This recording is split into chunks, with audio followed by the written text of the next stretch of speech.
Por que é tão difícil da mulher se libertar de uma relação tóxica? Por que a gente resolve se diminuir ao invés de sair dela? Esse é mais um episódio do Helper Kids Talk.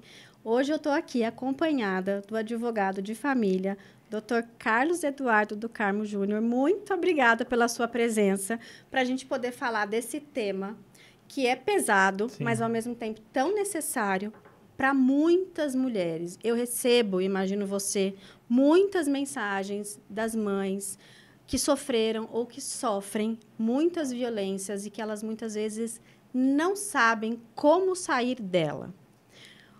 Por que as mães aceitam, ou as mulheres, no caso, aceitam ficar nessas relações? Primeiro, eu gostaria de agradecer o convite. Para mim é uma honra falar sobre esse tema que é tão importante. E é só debatendo o tema que, de fato, a gente consegue alterar algo, né? Bom, por que elas aceitam? Por que elas se mantêm nessas relações abusivas? Vários são os motivos. Então, a gente tem um sistema de justiça que é opressor. A gente tem uma mulher que vai buscar ajuda numa delegacia de polícia.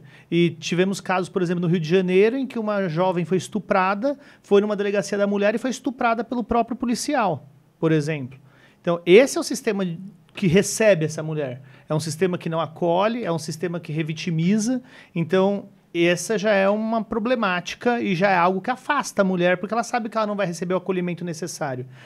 As mulheres, muitas vezes, elas estão em situação de vulnerabilidade, aliás, todas as mulheres estão em situação de violência, estão em situação de vulnerabilidade, e ela também, ela precisa, muitas vezes ela está dependente emocionalmente, ela depende financeiramente, a família não acolhe, a família não reconhece que ela está em situação de violência, porque a gente, obviamente, é muito fácil para a sociedade visualizar a violência física.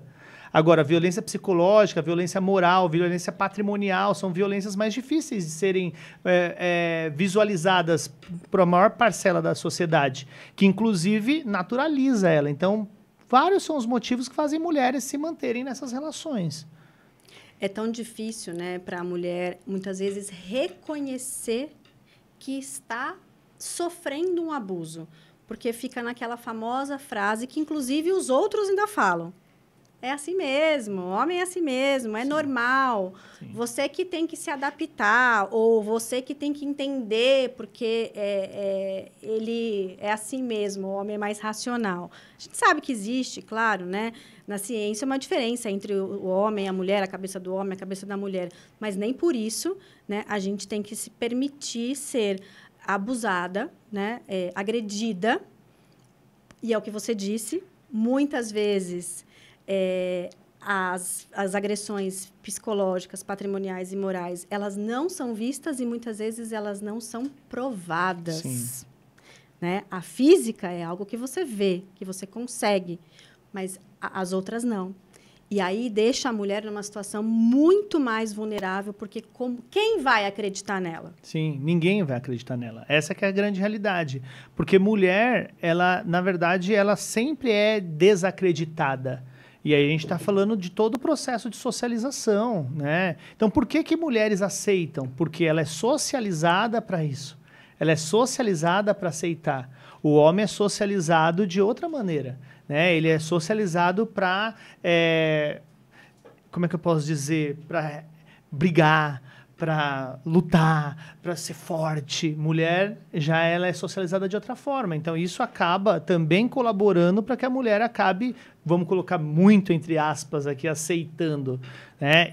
E como você disse, visualizar isso, perceber isso é muito difícil para quem está numa situação de vulnerabilidade. E quando você não tem uma rede de apoio que realmente consiga identificar, alertar e principalmente acolher essa mulher, é muito difícil ela sair. E quando eu falo em acolher, não significa necessariamente brigar com essa mulher para que ela saia, porque para quem está do outro lado é desesperador. De fato, eu compreendo que é desesperador para um pai, para uma mãe, para um irmão, para um amigo. Só que acolher significa, inclusive, respeitar o momento dessa mulher para que ela tenha o momento dela de saída, de resgate dessa relação. Porque se você agredir, se você for com violência, ela vai se fechar e aí ela não se abre mais com ninguém. E aí ela continua nesse ciclo sem fim, entende? Então é muito importante que a gente tenha essa percepção de como eu vou de fato acolher. Acolher não significa só tirar, porque muitas vezes ela não está pronta para sair. Ela precisa de um processo para isso. Então, como é que eu vou? Olha, eu vou levar... Vamos para uma psicóloga, vamos se fortalecer psicologicamente, olha, um emprego, às vezes a mulher que depende do homem, olha, vamos buscar um emprego, porque aí ela tem uma renda. Então, são várias condutas que você vai tomando com essa mulher, que ela vai começando a ganhar essa autonomia e aí ela vai sair naturalmente, e aí vai ficar mais fortalecida e mais fácil, vamos dizer assim, para ela sair.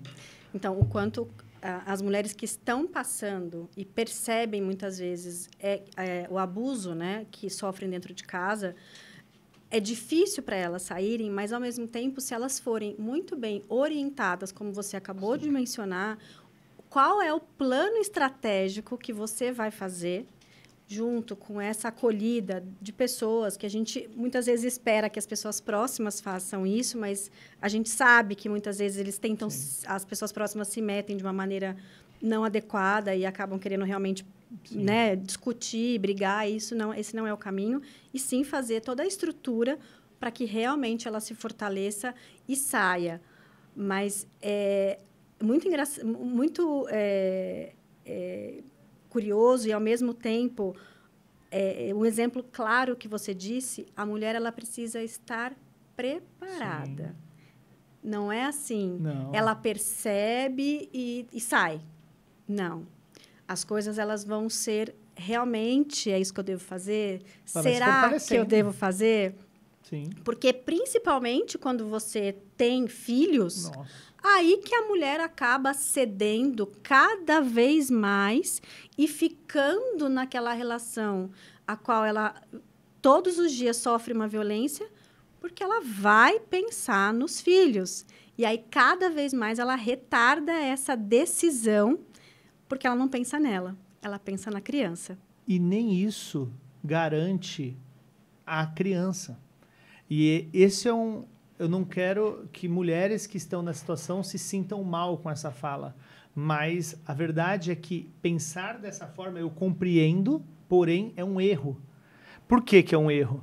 Porque você deixar a criança numa relação violenta, não você, mas o homem vai estar o tempo inteiro violentando aquelas crianças.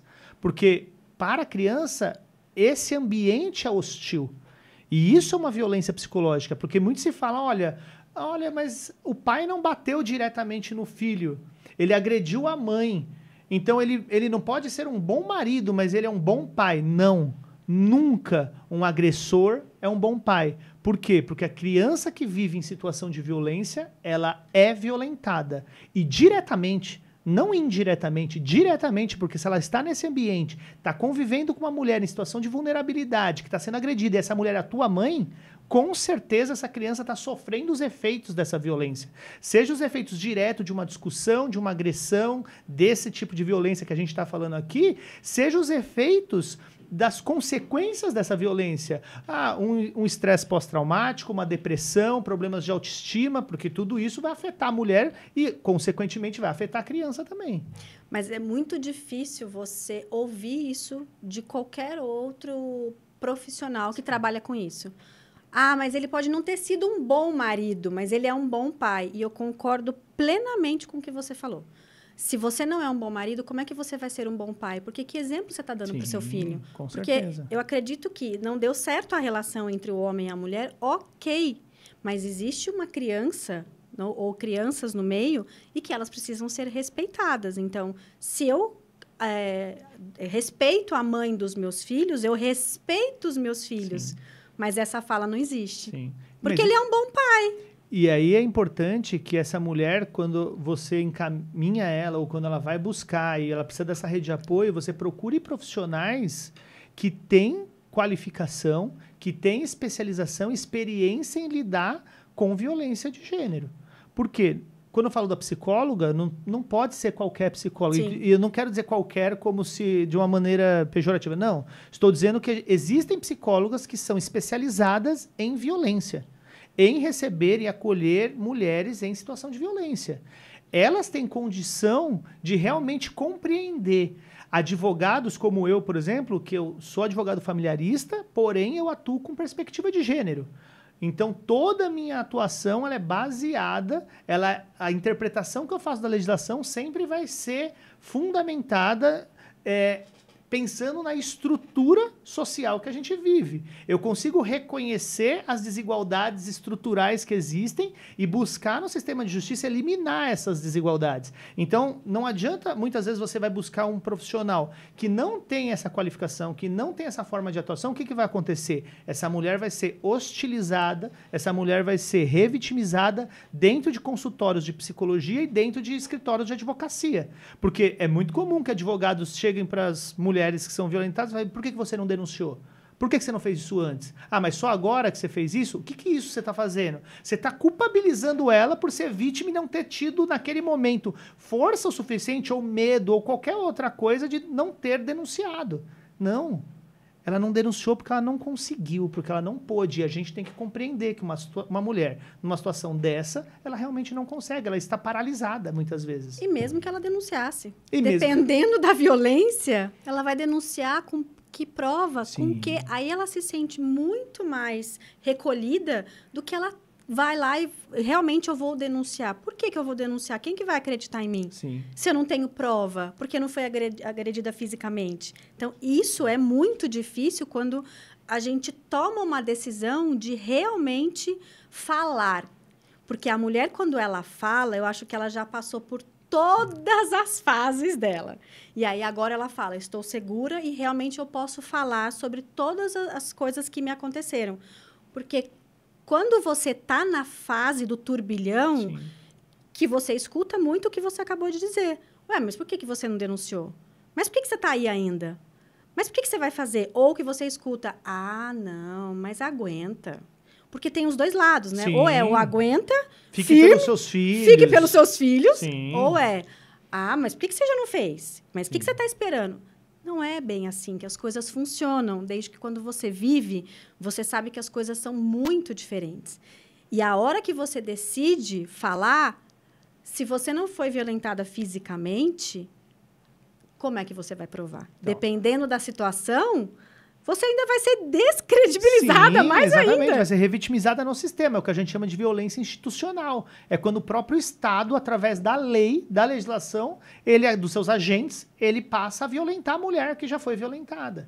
Agora, é importante que você, quando você percebe que você está numa situação de violência, você comece a pensar na produção de prova. Eu sei que é difícil, mas muitas vezes mulheres me procuram antes de sair das relações. E aí, quando elas procuram antes de sair das relações... Gravem, gente. Gravem. Exatamente. Gravem mesmo. Ah, mas teve um advogado que disse que não pode. Pode sim, gravação ambiental pode. Né? Então, gravem. Bota o seu celular para gravar, bota escuta na sua casa, faz o que tiver que ser necessário para quê? Para mostrar a violência que você sofre. E hoje em dia, eu sei que mulheres que vão às delegacias especializadas, né?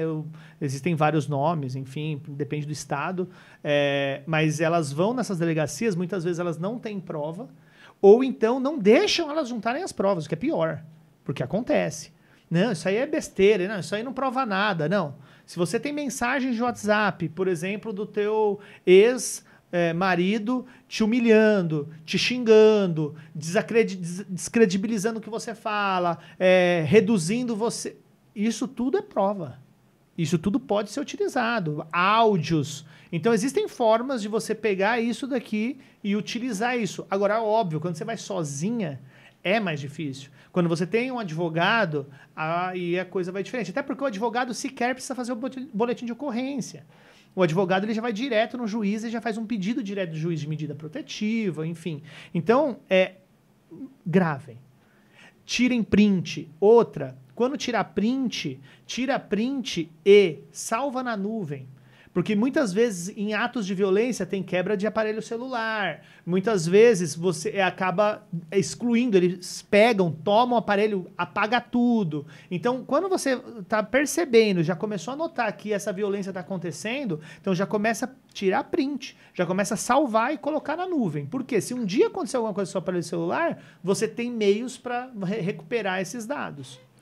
E quando a gente fala isso, são informações tão importantes, porque muitas mulheres, quando vivem, elas não sabem para onde elas vão, o que elas recorrem, como elas fazem. E até falando da escuta que você acabou de falar, recentemente eu recebi uma mensagem de uma mãe, e para que ela conseguisse provar, inclusive fui eu mesma que falei para ela, coloca alguma coisa para gravar, você precisa gravar, porque você nunca vai conseguir provar. Porque entre 4 paredes só tem vocês dois, como é que você prova o resto? A criança é um bebê, como é que você vai conseguir, que ele vai falar? Né? E muitas vezes o judiciário nem quer ouvir a criança. Sim, né? Exatamente. E ele descobriu que ela estava com uma escuta, que ela estava gravando, quebrou o celular dela, enfim, ela apanhou, né? Ela me relatou depois as coisas que aconteceram.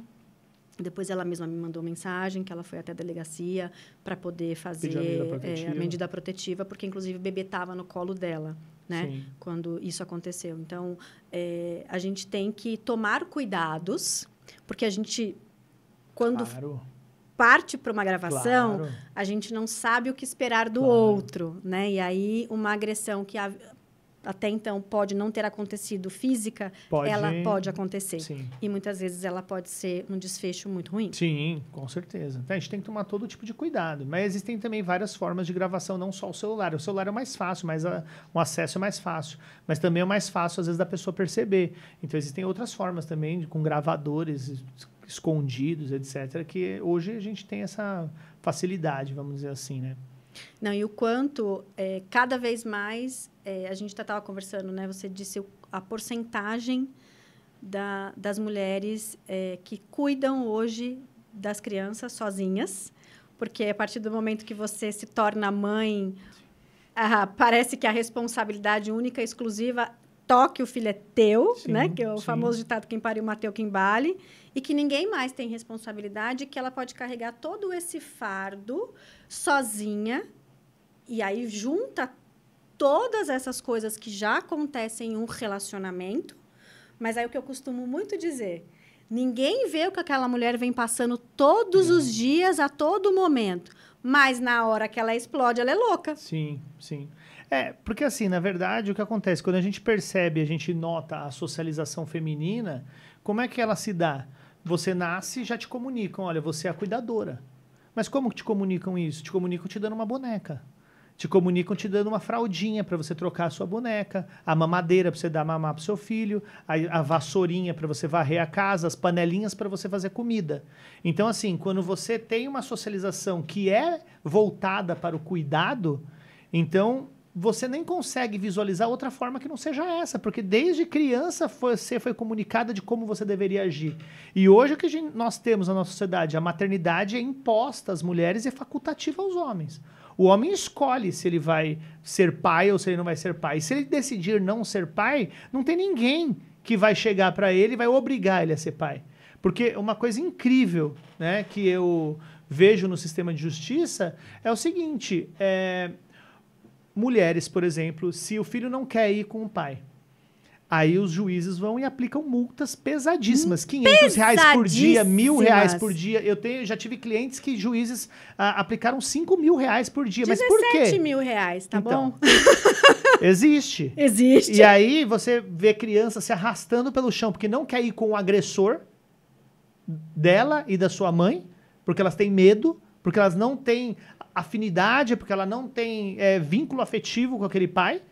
E aí eu pergunto, e quando o pai não convive com o filho? E eu tenho casos de que eu ingresso com ações, eu tenho vários casos que eu ingresso com ações que dá certo, porém eu tenho outros com juízes falando assim, mas ele não é obrigado a conviver, ninguém é obrigado a amar, se eu... Opa, peraí, eu não tô falando de amar, eu tô falando de cuidar, que é diferente. Porque uma criança, você pode ter, por exemplo, uma cuidadora, você pode ter uma babá. Ela não necessariamente ama essa criança, mas ela exerce o dever de cuidado, ela é remunerada para isso. Então, assim, homens não têm essa obrigação. Então, quer dizer, a convivência familiar ela é obrigatória quando o pai quer conviver com o filho, mas quando ele não quer, ela não é obrigatória. Então, assim, são os desequilíbrios que tem no sistema e que a gente realmente começa a perceber como o sistema é machista, como o sistema ele é patriarcal, em que existe ali alguém que exerce poder e outras pessoas que estão submetidas a esse poder. Então, dentro das varas de família, é isso que acontece na prática. Homens escolhem se eles vão ser pais ou não. Mulheres não têm essa opção, elas só têm a opção de ser mãe. E de, inclusive, suprir, não só do ponto de vista moral, do ponto de vista psicológico, do ponto de vista afetivo, a ausência paterna, mas também do ponto de vista financeiro. Porque são mães que estão se desdobrando para trabalhar, fazer dupla, tripla jornada, e homens que estão ali simplesmente dizendo, olha, eu não posso pagar pensão. E aí não faz mais nada. Sendo que pagar pensão, filho não é boleto. Filho não é boleto. Filho não é boleto. Mas eu já pago a pensão. Então é sua obrigação, não é? É o mínimo. Isso aí é uma parte da obrigação que um pai tem. Ele tem a obrigação de cuidar, ele tem a obrigação... Então, assim, não é só falar assim, mas eu levo na escola. Tá, mas você faz lição com o seu filho? Você vai comprar um material escolar? Você leva ao médico? Quantos homens vocês conhecem que levam os filhos aos médicos?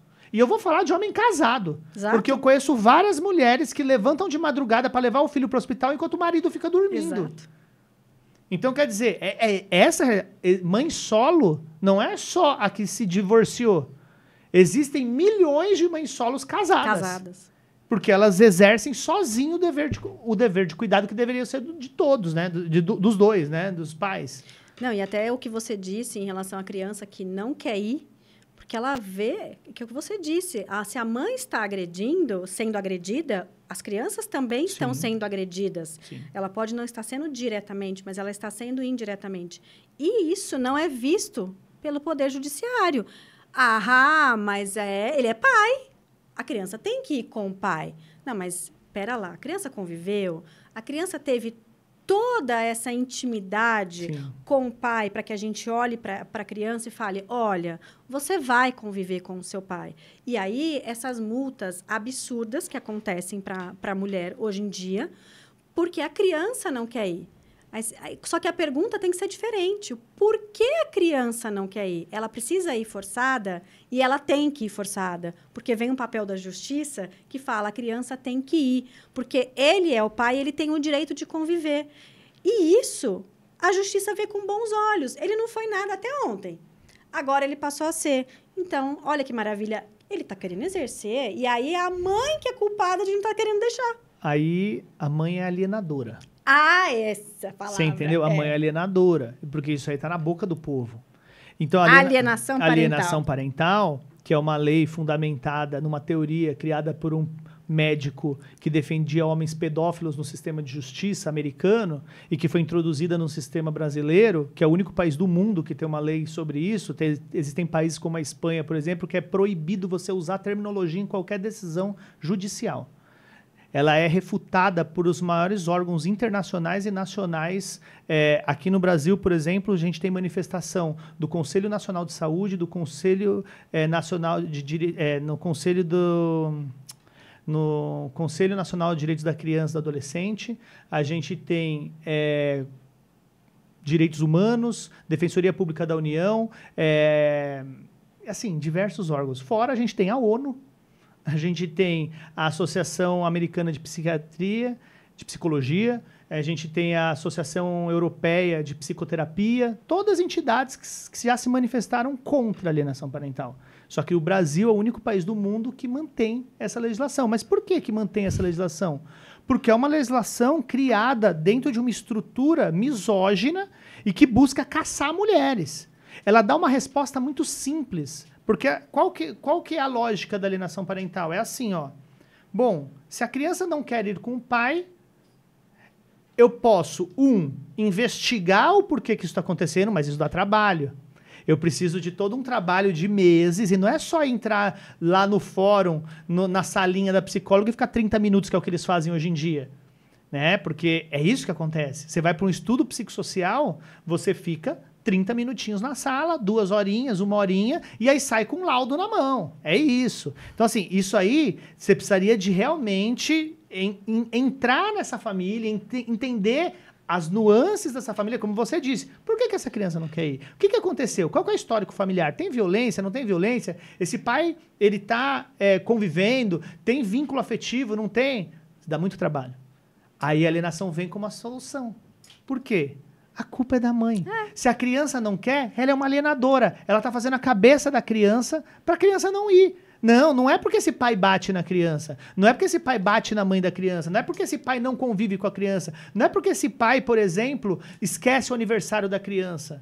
Não, a criança não tem sentimento para o sistema de justiça. A criança, uma cadeira para o sistema de justiça é a mesma coisa. Ela é um objeto. Como você disse, ela está chorando, engole o choro e vai.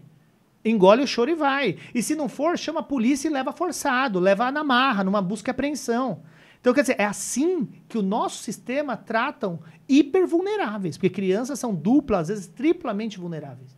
Elas precisam de proteção e não de violência, porque levar uma criança, não sei se você já viu, mas eu já vi vários vídeos desse, de crianças sendo levadas arrastadas e chorando.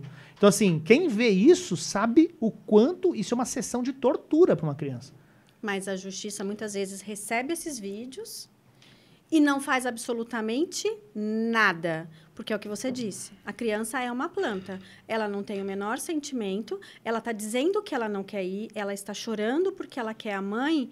E o genitor não se preocupa. Porque não é o genitor, não é o pai? Sim. Então, ele cuida. Mas, por favor, né? Vamos olhar a criança. Só que nisso, a criança não é vista. Ela é vista como Ana, um objeto. Tá entre nós. Agora vamos até esquecer tudo isso que a gente falou. Se coloca na posição ali de pai, de mãe de uma criança. Você tá vendo o teu filho, sua filha, chorar desesperadamente que não quer ir. Seja qualquer situação que seja. Qualquer uma que for. Você vai falar, você vai porque eu tô mandando? Ou você vai tentar criar ferramentas, mecanismos para você falar, não, peraí, então eu não vou levar. Como é que a gente pode fazer? Será que a gente não pode ir, você, não sei quem, num parque, com a avó? Vamos criar alternativas. Quais são as alternativas? Mas esses pais não querem isso. Sabe por que eles querem? Eles querem o que a gente chama de violência vicária. Que é o que é a violência vicária? É você usar a criança como instrumento de violência da mãe. Então, muitas vezes essas mulheres passaram por uma situação violenta por anos, durante um casamento. Enfim, elas conseguiram sair dessa relação violenta. E aí, quando elas saem da relação violenta, que elas acreditam que elas vão ter paz, não tem. Eles usam o filho para violentar elas. Então, assim, esses homens não querem, eles não estão preocupados com as crianças. Eles estão preocupados em violentar, continuar violentando as mães dessas crianças. Porque, desculpa, eu sou pai de uma menina de 14 anos. Se minha filha estiver chorando, falando que não quer, eu vou fazer qualquer coisa para ela parar de chorar. Eu vou fazer qualquer coisa para ela estar bem. E não para ela continuar nessa situação de desespero que essas crianças ficam. Porque é meu direito, né? É meu direito. E a criança? Afinal, a gente não deve atender aos melhores interesses da criança ou aos melhores interesses dos pais?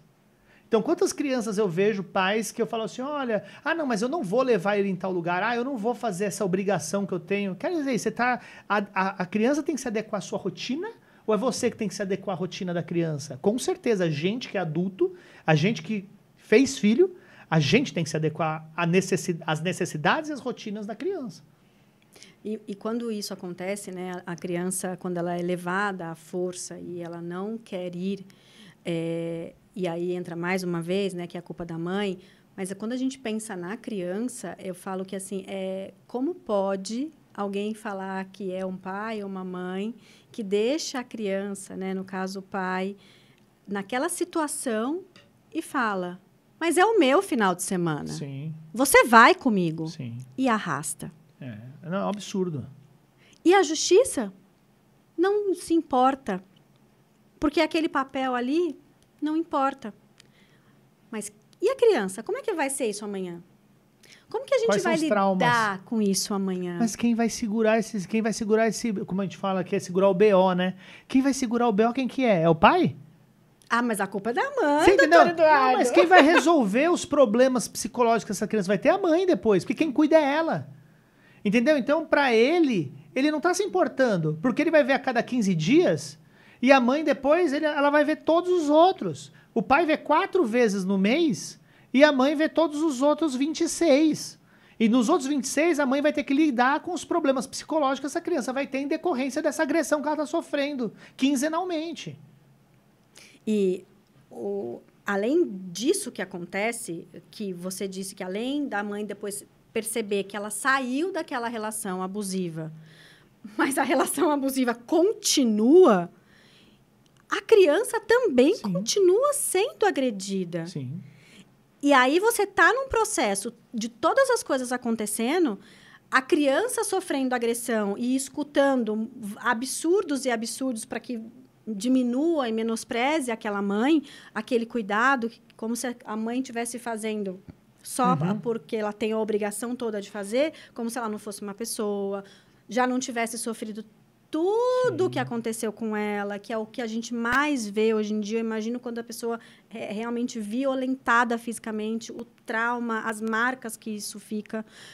Como que, depois que ainda você sai, as coisas continuam acontecendo e o Poder Judiciário continua virando as costas como se nada importasse. Porque o Poder Judiciário ele é machista, ele é misógino, ele odeia mulheres, ele odeia mães. Ele não se importa.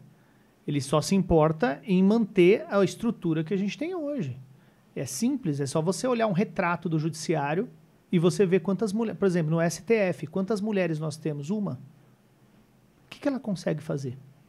Vamos dizer, se ela fosse questionar uma pauta de mulheres, de mães, o que ela conseguiria sozinha, uma voz única? Você pega o Congresso Nacional.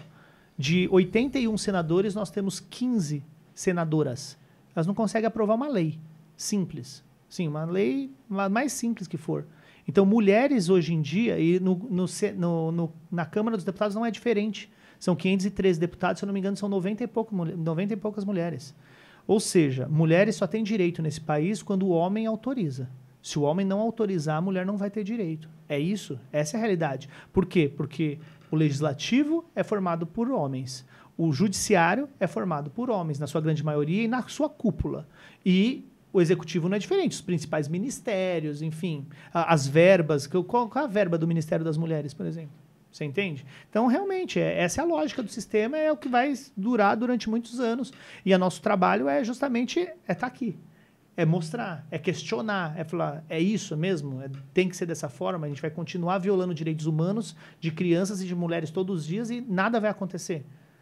São denúncias e denúncias. Conquistas de mulheres foram conquistas oriundas de decisões de condenações internacionais do Brasil. A gente nunca pode esquecer, a Lei Maria da Penha não foi porque um dia alguém acordou. Lógico, teve todo um trabalho da advocacia feminista lutando, né, para que tivéssemos uma lei, porém, ela de fato ela deu uma guinada quando? Quando o Brasil foi condenado pela Corte Interamericana de Direitos Humanos. Aí foram obrigados a fazer. A gente tem hoje um protocolo para julgamento com perspectiva de gênero. Outra condenação oriunda da Corte Internacional de Direitos Humanos. Brasil sendo condenado por violação de direitos humanos de mulheres. Então, quer dizer, os direitos das mulheres, obviamente que existe uma luta muito... É bom a gente sempre falar isso. Existem muitas mulheres que estão ali no front, lutando, porém, quando vem mesmo, você fala assim, é porque foi condenado, é porque o Brasil está exposto. Né? Porque se depender desses homens que estão no poder, eu não vejo nenhuma mudança. Chega a ser... a gente ficar sem palavras, né? Porque por quanto tempo ainda a mulher vai ficar vulnerável? A gente não tem data para que isso termine. Né? E a gente não tem nem classe social. Isso acontece em todas as classes sociais e em todos os níveis de escolaridade. Sim. Mulheres que... teve uma pesquisa, eu não lembro exatamente os dados, mas uma pesquisa da Patrícia Galvão, do Instituto Patrícia Galvão, que fala, inclusive, que mulheres de classes sociais mais altas acabam sofrendo ali... Veja, quando eu falo sofrer, todas as mulheres sofrem. Obviamente que uma mulher que tem ali... quando a gente faz uma intersecção de classe, de raça, é sempre... pior, né, para uma mulher negra, periférica, lésbica. Então, se a gente fizer essa análise, é sempre pior. Mas eu quero dizer, a mulher que ela tem uma classe social maior, ela realmente sofre um preconceito diferente, que é o seguinte: bom, vamos supor que você tivesse sofrido violência, Ah, mas você é fisioterapeuta, você tem um carro tal, você mora num lugar tal, você... A Ana Hickman, por exemplo, que é um caso que está na mídia. Jamais. A Ana Hickman, ela pode ter os melhores advogados, ela é milionária. Será? Mas essa mulher, quando ela vai dizer algo, o descrédito é ainda maior. Por quê? Porque as pessoas acreditam, não, que isso? A Ana Hickman, uma mulher milionária, que tem todo o acesso, que tem estudo, que tem não sei o quê. Então parece que realmente mulheres de classes sociais mais altas, elas não conseguiriam ser afetadas pela violência, o que é mentira, ela é democrática. Ela nasceu mulher, vai ser violentada. Essa é uma certeza. Toda mulher nasce, ela é violentada. Tem as que ainda não descobriram e tem as que já descobriram. Mas violentada todas vão ser. Em algum momento durante a vida vai ser. E assim, o caso, né, da Ana Hickman foi um que recentemente, né, veio aí e que muitas pessoas achavam, assim, como, né, uma mulher tão linda quanto ela, mas assim como ela, outras mulheres, inclusive, né, artistas, que vieram também dizendo o quanto elas, inclusive, demoraram para perceber que estavam sendo agredidas. Porque às vezes até elas acreditam nesse poder, porque existe todo um glamour, um poder. Não é uma mulher, ela se sente mais empoderada, ela tem posse, ela tem acesso. Então às vezes elas mesmas, não, mas como é que eu vou ser violentada, né? Eu tô numa posição realmente de privilégio. A gente não pode dizer, essas mulheres estão numa posição de privilégio frente a outras. E parece que essa posição de privilégio blinda, e na verdade não blinda, ela oculta ainda mais. Né, oculta ainda mais essa face da violência. E para ela ou para qualquer outra mulher vir e falar o quanto tudo aquilo é abusivo e o quanto as marcas vão deixar consequências, inclusive até falando desse caso, eu vi uma reportagem dizendo eu sou um problema, né? E aí a pessoa fala para ela, não, você não é um problema, você tem um problema. Sim. Porque as marcas da violência psicológica, elas ficam tanto que para você conseguir elevar a sua autoestima, se é que um dia você vai conseguir 100%, é muito difícil. Porque qualquer coisa que aconteça e que você receba uma mensagem, mais uma vez, te humilhando, te agredindo, muitas vezes até te dando diagnósticos, né? Que você é narcisista, não sei o quê, não sei o quê, não sei o quê. Tem um monte disso. Como que você consegue estar ali bem, psicologicamente, para você fazer todos os seus afazeres, inclusive cuidar dos seus filhos? E bem. Porque se não for bem, vão lá criticar. E falar, me dá guarda, porque você é uma péssima mãe, porque você não faz isso. Vou tirar os filhos de você, você não se importa. E você falou num ponto que eu acho bem importante a gente falar. Porque hoje em dia a gente tem infelizmente, essa prática, né? De tudo a gente coloca ali uma patologia no meio. Né? Então, assim, olha, esse homem é um narcisista. Não, esse homem é um agressor. Porque dizer que ele é narcisista significa dizer que ele tem um transtorno de personalidade, logo, ele não faz aquilo porque ele quer, ele faz porque ele tem um transtorno. Então ele passa, olha a posição que você já coloca esse homem. Ele sai de agressor e ele passa a ser um doente. E um doente, ele passa a ser uma espécie de vítima. Né? Porque ele não faz porque ele quer, ele faz porque ele é narcisista. Não, ele não é narcisista. Ele é um agressor. Assim como a gente tem que nomear as coisas da maneira correta. Quando a gente fala abuso, o que significa abuso? É violência. Vamos nomear corretamente. Por quê? Porque o abuso ele pressupõe um limite correto, ético. Quando eu falo, por exemplo, a Ana Luísa abusou do álcool. Por que abusou do álcool? Porque existe uma quantidade que é permitida. Se você ultrapassa essa quantidade, você abusa.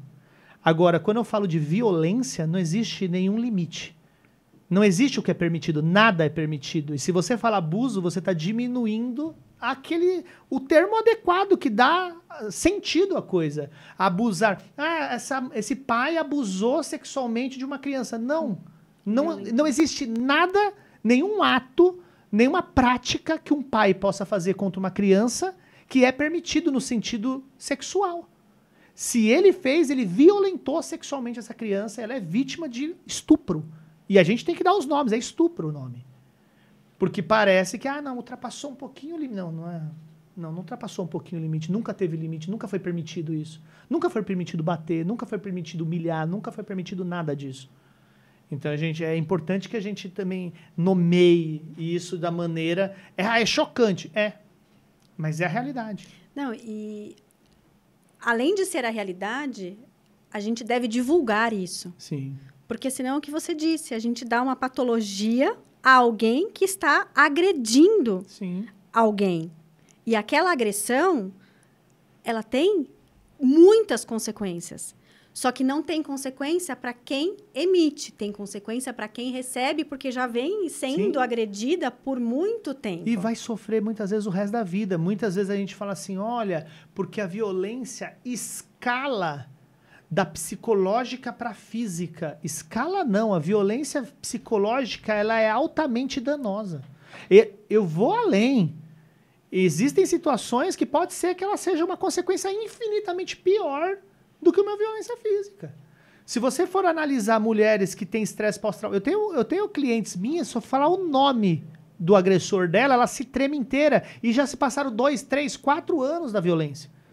Mas por quê? Porque foi uma violência psicológica durante tantos anos que ela não consegue lidar com aquilo. E tem uma amiga minha que fala o seguinte, a violência psicológica, ela leva a mulher à morte em vida.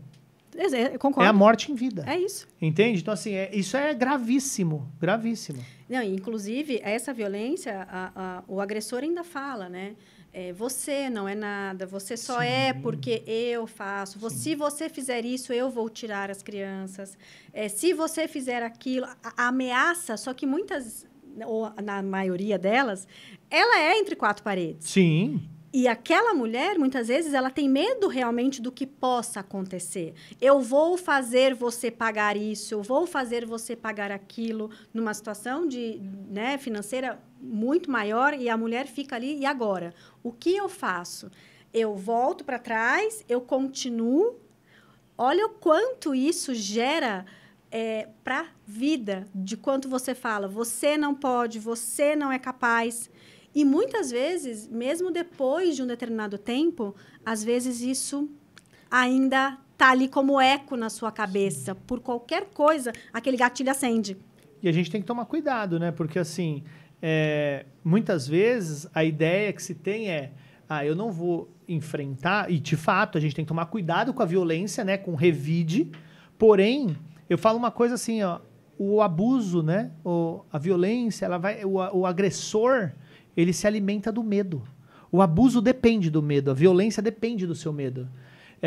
Tanto é que em ações judiciais, porque eu trabalho numa litigância assim, bem alta, eu trabalho em casos de alta complexidade, então são processos muito litigiosos. E muitas vezes eles não sabem lidar. Por que eles não sabem lidar? Porque eles estão acostumados a controlar a vítima.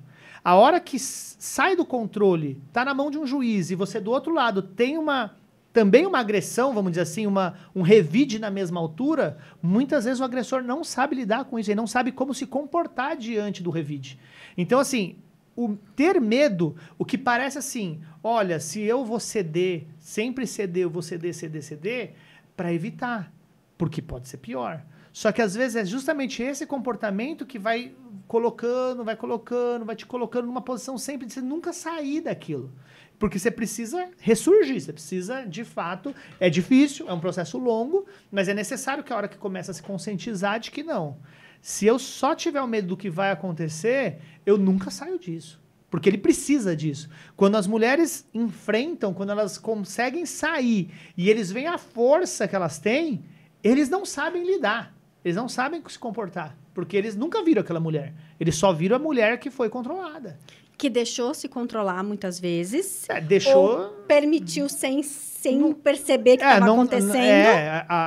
Não é que ela deixa, né? Porque ela não consegue resistir àquele tipo de violência, aquele gaslight, não consegue resistir. E quando você olha, você fala, e agora?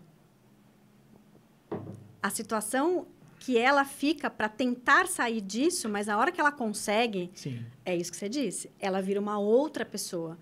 Mas aí, ali atrás você vai pro sistema. vai acontecer Sim. coisas que você Sim, você vai ter outro tipo de problema, né? Porque é o que eu falei, vai mudar um pouco a forma de violência. Aí a violência é processual, porque eles usam o processo para violentar essas mulheres, para fazer coisas, para expor, para humilhar. Só que aí você tem que, aí que eu tô falando, tem que ter um advogado que consegue identificar isso para combater. Eles vão usar mensagem de WhatsApp, eles vão usar outros mecanismos. Só que aí é medida protetiva.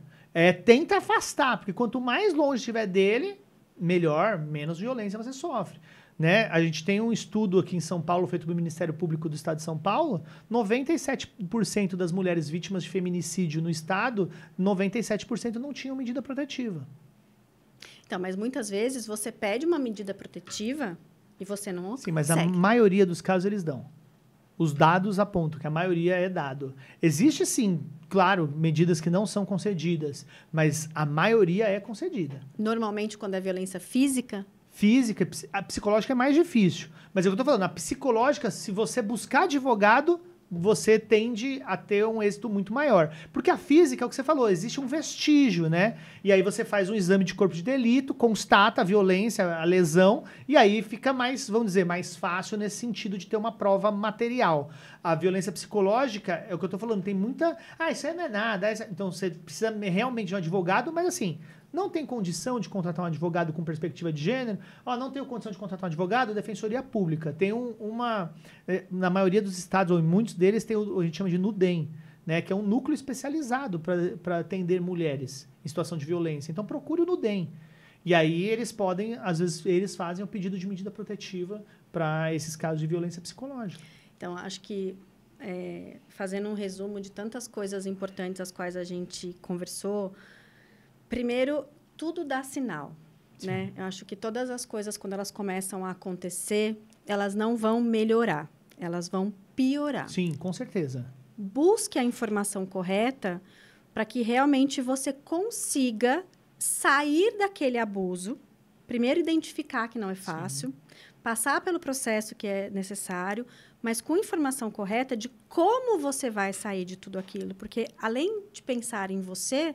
Tem que pensar, se existe crianças, pensar na criança. Porque esse ambiente, ele só piora. E só piora para a criança também. Porque se a mãe cai, a criança vai, em consequência, cair. E, além de tudo, a criança convivendo com tudo isso, como que ela vai... Que adulto ela vai ser amanhã? Né? Aquilo ali está certo para ela? É assim que trata as pessoas? Referências que elas vão as ter. Referências que ela vai ter.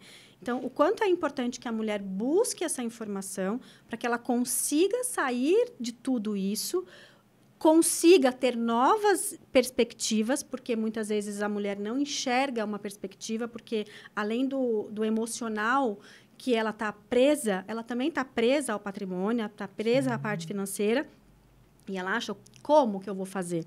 Então, tudo isso precisa ser pensado. Eu já fiz uma caixinha no meu Instagram, inclusive meu Instagram Por favor. É @dr.eduardojr. E aí eu já fiz lá enquetes e as mulheres me mandando no direct, e eu falo assim, como é que foi enfrentar a violência? E como é que foi depois?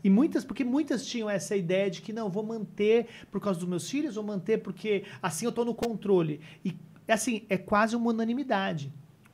Acho que foi uma unanimidade. Todas falaram assim, hoje é muito melhor. Muito melhor. Muito melhor. Todas. Então, assim, existe saída. Procure profissionais capacitados, especializados em violência, porque você está numa situação excepcional, não é uma situação normal. Então, você precisa de profissionais, psicólogos, advogados, que atuem com perspectiva de gênero. Ambos, que atuem com violência doméstica, porque aí sim, você vai realmente ser acolhida, você realmente vai ter alguém que vai entender o que você está passando, vai saber como funciona, quais são os caminhos para a gente conseguir sair disso de uma outra maneira. Sozinha, realmente, é muito difícil. E muitas vezes, além de ser difícil, o profissional que você disse que não está qualificado para aquilo, ele não vai dar esse acolhimento e as informações necessárias para que essa mulher busque trilhar esse caminho de uma forma diferente. Ele vai revitimizar ela e colocar ela num buraco ainda mais fundo. Olha isso, como o quanto o profissional pode te ajudar, mas ele pode também te destruir. Com certeza. Então, o que a gente sempre tem que lembrar é, na hora que a gente está vivendo, parece que nunca vai acabar. Sim. Mas depois é a melhor coisa. Sim, tem fim. Tem fim. Quer dizer, eu espero que tenha. Tem fim, né? Realmente, tem mulheres que continuam sofrendo de outra maneira, com outra intensidade e tal, mas, assim, é possível sair de uma relação. É melhor. É melhor e é possível. Eu falo que, assim, a paz, a sua paz e a dos seus filhos, se você tiver, não tem preço. Sim. Né? Então, quando você consegue sair, com certeza, mesmo que algumas coisas ainda continuem acontecendo, é a melhor coisa. É diferente que todo dia. Você entendeu? Uma coisa é você, às vezes, receber uma mensagem lá e, né, com uma pitada de... Porque é sutil, normalmente eles não são todos que têm a agressividade assim escancarada, mas não é todo dia. Porque quando você vive debaixo do mesmo teto, é todo dia. Todo dia, não. E não todo dia, toda hora, todo minuto. Exatamente. Né? E aquela agressão acontecendo o tempo todo. E muitas vezes você sem saber o que faz, para onde você vai, quem vai te acolher. Sim. Né? E muitas vezes você tem que ser forte porque você tem criança. Sim. E elas Você não tem podem que passar perceber, elas por- não podem ver. Muitas vezes vem, né? Não, a maioria vê. Mas Vê.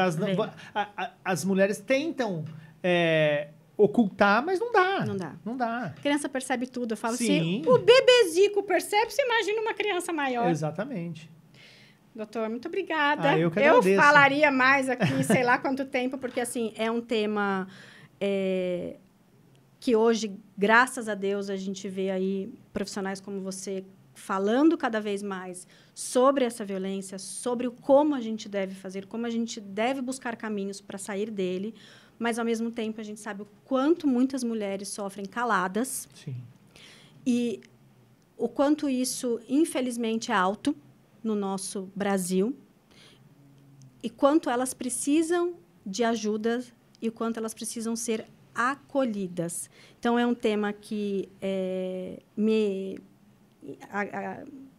abre os olhos, não só pelas outras mulheres, né, mas também por mim, Claro. né, porque eu também passei por isso e venho passando por situações.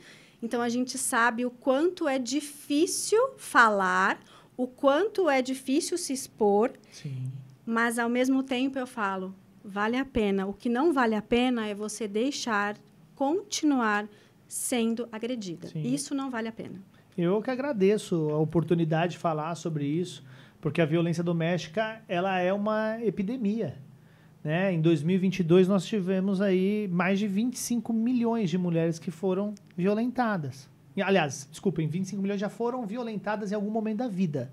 Não em 2021, em algum momento da vida. 25 milhões de mulheres. Então, é uma epidemia. E a gente precisa falar sobre isso. Então, eu agradeço a oportunidade, porque não é todo mundo que está disposta e disposto a enfrentar isso. Porque isso mexe com muitas estruturas, né? Mexe com muitas pessoas.